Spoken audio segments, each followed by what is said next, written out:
We're going to take a look at the windows in iMovie to understand how to work on your iMovie. So the first thing I'm going to do is come here to my dock and launch iMovie.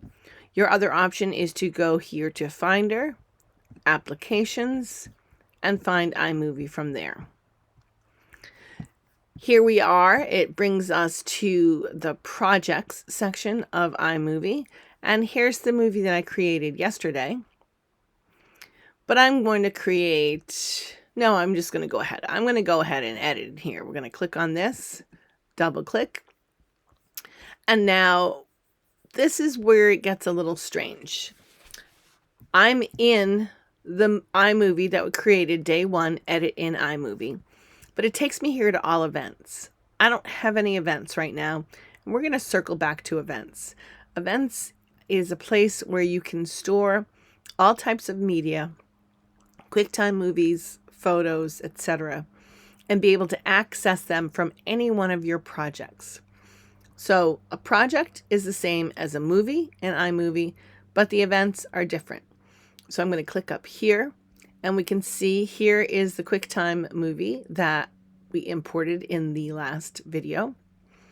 And I'm just in here now to cover the sections of iMovie. So project media, this section here is where we view projects. This section here, if we were done, is where we would share our movies. This section here is called the timeline. And this section here is where we can play our movies to review them and just get a good feel of what's going on before we go ahead and save and share a final project.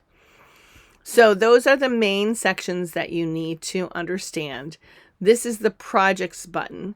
It's going to bring you back and return to projects.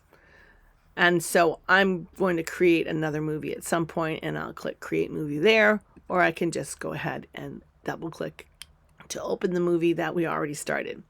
But those are the main sections. We're going to do a lot in the next movie in timeline.